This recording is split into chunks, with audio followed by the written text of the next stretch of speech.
Hello and welcome to another episode of Exploring the Euro. I'm your host, Mario Monti, and today we'll be discussing the Euro area economy and focusing specifically on demographics and an aging population in Italy.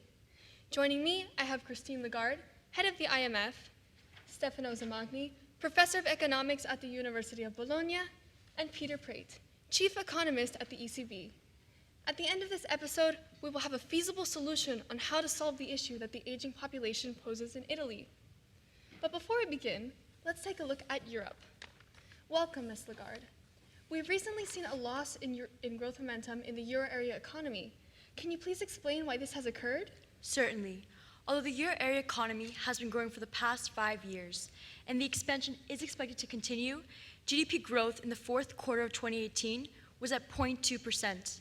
Substantially lower than 0.7% in 2017, signaling the downside risks have increased. Leading indicators suggest economic confidence is subsiding in the face of geopolitical and global trade tensions. As of March, the consumer confidence level was at negative 7.2, as predictions on the future economic situation have weakened. What about Brexit? We've all heard news about a no-deal Brexit. What do Britain's plans mean for the European Union? Britain was scheduled to exit the EU this March, but recently, European leaders prevented the nation from leaving without an agreement by delaying Brexit until October. However, there is still a risk of a no-deal Brexit, which means that there would be an abrupt end to decades of trade agreements. As you can see in slide 4, the immediate risk of a no-deal Brexit is that it would force Britain and the European Union to default to the tariffs set by the World Trade Organization. These tariffs will disrupt trade and lead to a slowdown in the GDP of many countries in the euro area. Aside from Brexit, what are some plans for the European Union in the upcoming years? Thankfully, Europe 2020 is already in effect. The plan focuses on the major sectors of the economy, thus ensuring that the European Union is strong in long-term growth. It emphasizes smart, sustainable growth to improve competitiveness and productivity. How has the ECB responded to the stagnant economy in the past few months? Despite ending quantitative easing in December last year, the ECB has recently announced that it plans to remain accommodative due to lower than expected growth. Relaxed monetary policy means that the ECB will keep interest rates at their present low levels, at least through the end of 2019. We usually see a decrease in unemployment as a result of GDP growth. Has this trend been evident in the euro area? Absolutely. Unemployment is steadily declining and stood at 7.8% in February, down from 8.5% in February 2018. It is the lowest rate in more than a decade, indicating that slower economic growth hasn't yet derailed the labor market. How has relatively low unemployment affected inflation? As shown on the Phillips curve on slide 8, in a healthy economy such as the euro area, as unemployment decreases, inflation is expected to increase. The ECB's single mandate is price stability, with inflation at just below 2%. Currently, inflation is at 1.4%, and it has been rising since 2015, the year the ECB implemented quantitative easing. This bond buying program, which came along with lower interest rates, encouraged businesses to increase investment spending, and as a result, aggregate demand in the economy outpaced aggregate supply. This is known as demand pull inflation. Thank you, Ms. Lagarde. Now, let's move on to Italy. Mr. Zamagni, can you please give us a brief summary on how the country is currently doing? Of course. As the euro area's third largest economy, Italy has a GDP of $1.9 trillion, according to the World Bank. The country has recently faced many economic, social, and political struggles, which have led to a recession. GDP growth contracted 0.1% in the third and fourth quarters of last year, ending more than 3 years of growth. As of March, inflation was low at 1%, as seen on slide 12. And the unemployment rate was at 10.7%, substantially lower than the euro area average. How has sluggish growth and high unemployment affected the lives of Italians?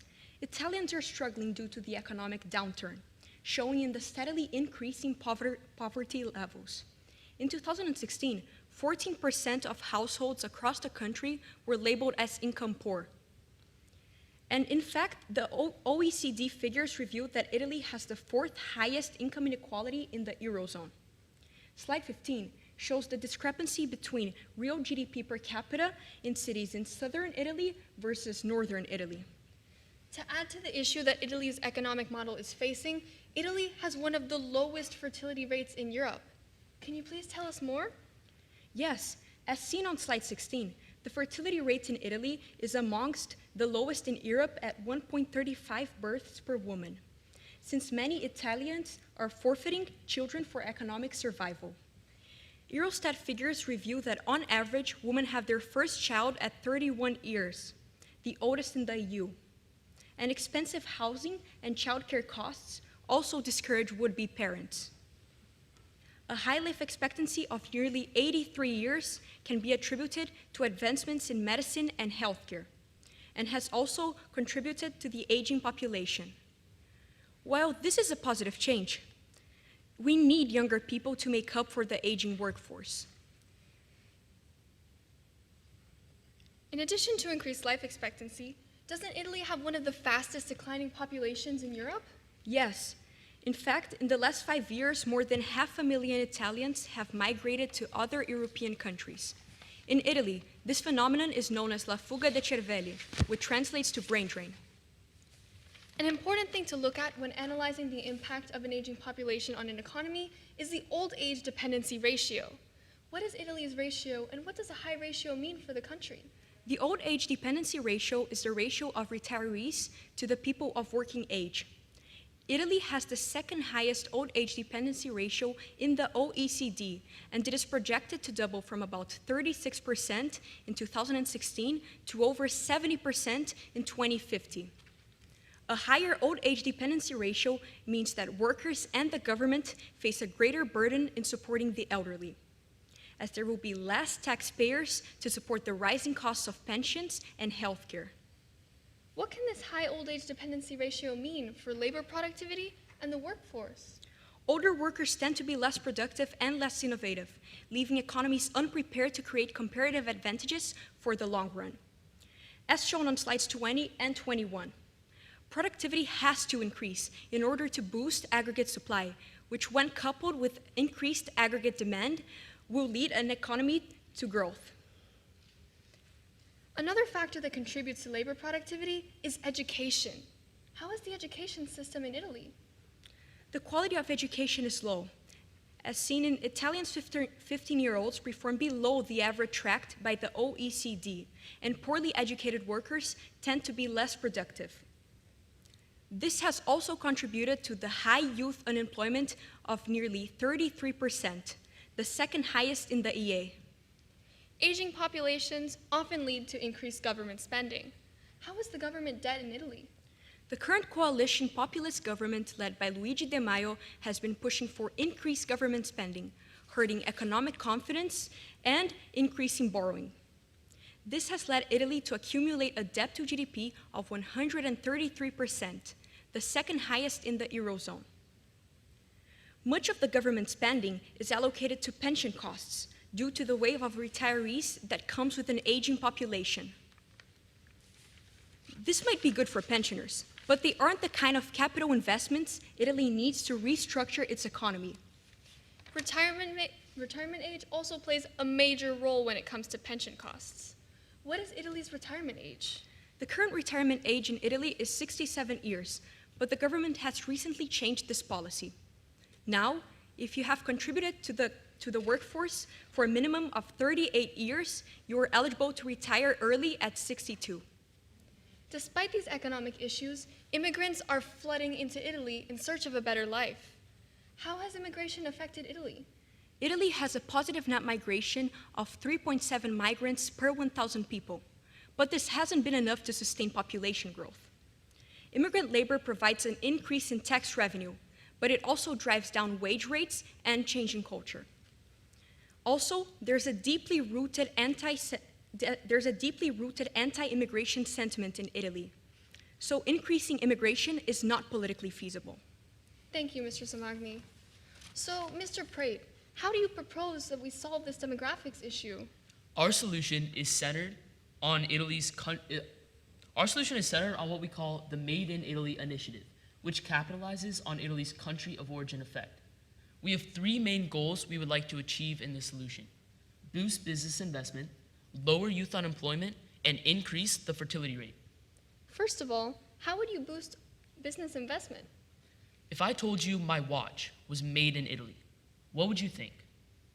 From sports cars to designer clothing, the country is famous for being the pinnacle of quality. So, we want to leverage what Italy does best by creating the Made in Italy initiative. This would provide non-refundable tax breaks for design and manufacturing startups, leading to the creation of a fiscally attractive environment for foreign direct investment. Would the tax break be offered all over Italy? Yes, our plan is to target all of Italy, but the tax break would be longest in the southern region to reduce the inequality between the north and south. As shown in slide 28, this would lead to the creation of an epicenter of global design and manufacturing. If foreign direct investors conduct design and manufacturing in Italy, it will open up a multitude of jobs, decreasing youth unemployment. Besides stimulating design and manufacturing, what other ways can you leverage Italy's assets to increase business investment? As a result of Italy's aging population, the private healthcare industry is huge. Government-provided healthcare is extremely inefficient, so many Italians go directly to private clinics for quick quality care. Italy should take advantage of this healthcare infrastructure by promoting medical tourism. Medical tourism brings people into Italy for better treatment than they would receive in their own country, which would boost the private healthcare sector.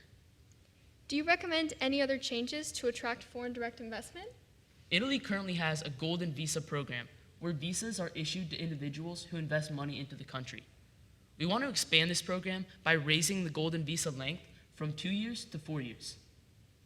Can you please tell me more about lowering youth unemployment and how you plan to achieve that?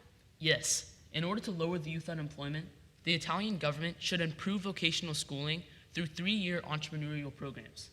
These programs will center on design and manufacturing to produce a population ready to work and invent in the design epicenter.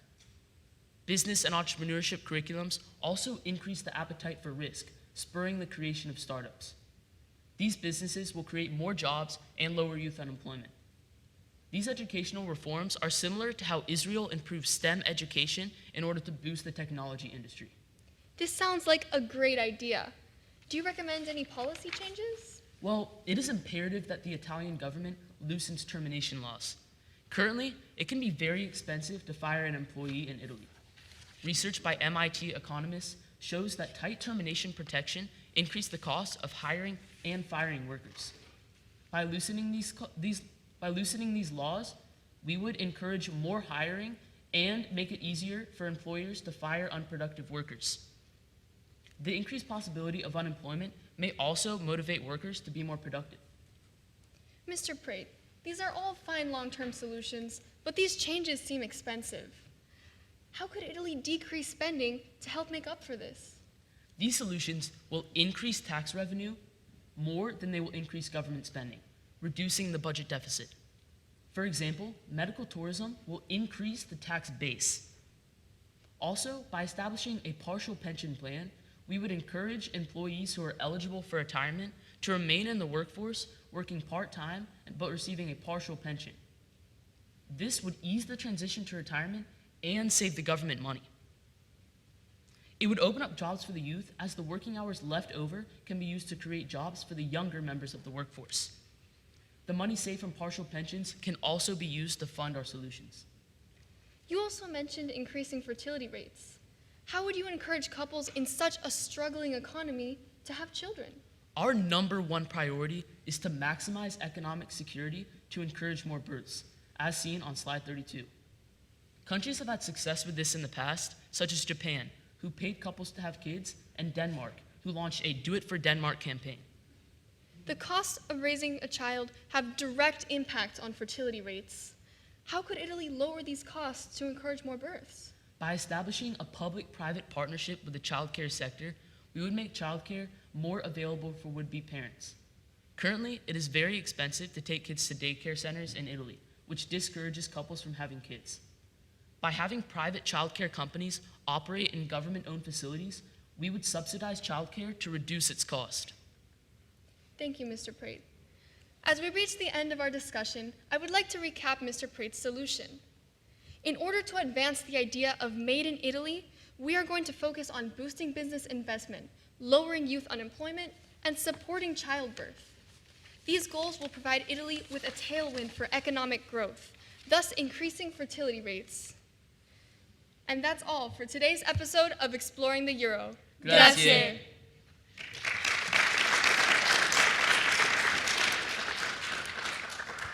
Thank you for that presentation.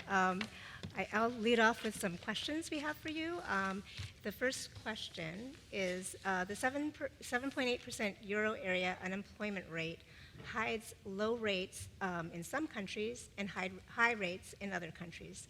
What can the euro area policymakers do to reduce the gap between the high and the low unemployment rate areas? Well, currently, the ECB is implementing expansionary monetary policy in order to stimulate the economy and encourage borrowing. Yeah, so they have interest rates right now at 0%, and that encourages more consumer and business spending. And oftentimes that spending can be used to improve the business, which will grow businesses and can end up decreasing the unemployment rate. However, we are seeing secular stagnation because despite there being a low interest rate, the inflation is still remaining low. But we believe that with continuing expansionary monetary policy and with an economy such as Italy, if they continue to purchase government debt from countries like Italy, that those countries will benefit and there will be more economic growth and therefore lower unemployment. Okay, thank you. The second question is, if the euro area enters another recession while the interest rates are still close to or below zero, how should policymakers respond? Policymakers should respond by expansionary fiscal policy. It could be done by encouraging FDI, like giving tax breaks. Also, they can't really do much with the interest rate since they're at 0%. Going into the negatives it's a little crazy with that. So they would have to rely on countries to use their expansionary fiscal policy. And also quantitative easing could perhaps go back into place if it's needed and it dips into a recession that deep. We saw a lot of improvement with quantitative easing implemented in 2015 after the double dip recession. So we believe that if the ECB is able to come up with another project such as quantitative easing, it will be able to prevent a recession like the one that we've seen in the past couple years. Thank you. Thanks. So we move to the questions. If you refer to on the appendix to slide 49, it shows the non-performing loans of Italy, which I will get to in a moment. And there you can see how much quantitative easing has actually helped Italy. And so if there was a recession, how that could benefit other countries as well. Okay. So it seems like what you're arguing is if you want to improve the demographic picture in Italy, you want to basically do so by boosting growth. But if you look over the world, countries that get wealthier are countries which generally have lower birth rates. So where's the evidence that the problems of demographics in Italy are caused by growth rather than the opposite, that the weakness in growth is actually being caused by other forces driving down demographics? Well, economic insecurity is one of the major factors for young couples not having children. It discourages would-be parents. And so when we implement these solutions, it will provide a tailwind for economic growth. And when young couples feel economically secure, they're more likely to have children. In Italy specifically, like we mentioned, the childcare costs are very high, but with these private-public partnerships in the childcare sector, we can reduce that, and that would go into making having children a more appealing option for Italians, especially since unemployment is high. If they don't have a job, oftentimes it's going to be difficult for them to support a family. So if we can open up more jobs for the whole population of Italy, that could put more Italians in a situation where they would feel economically secure enough to have children. Building off what Mr. Prate has said, younger people tend to have a propensity to invest. So we want them to be able to feel economically secure to start their families and spend their money and put it into the economy. If you refer to slide number 51, you can see the disposable income. It's one of the lowest. So our goals would be to increase that and help the youth feel secure to hopefully help the issue of demographics in Italy.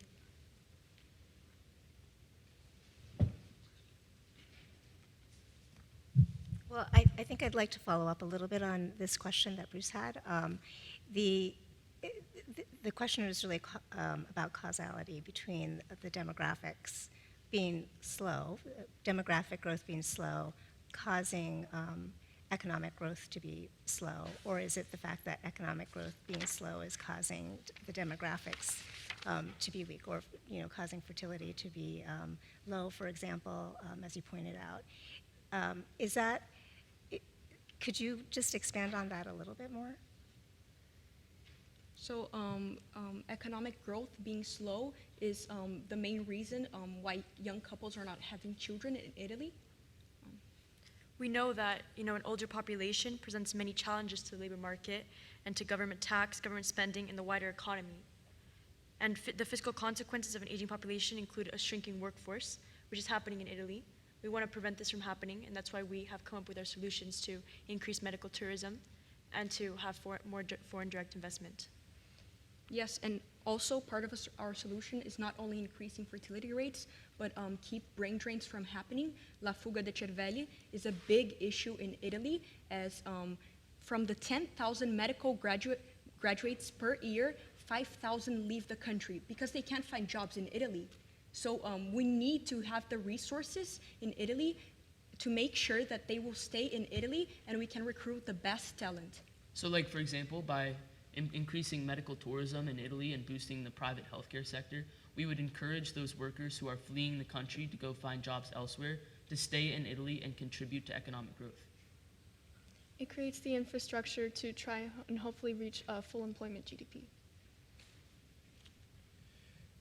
You mentioned that Italy has a very good reputation in certain industries and for making certain products, and that this reputation would go along very well with policies that try to expand business investment.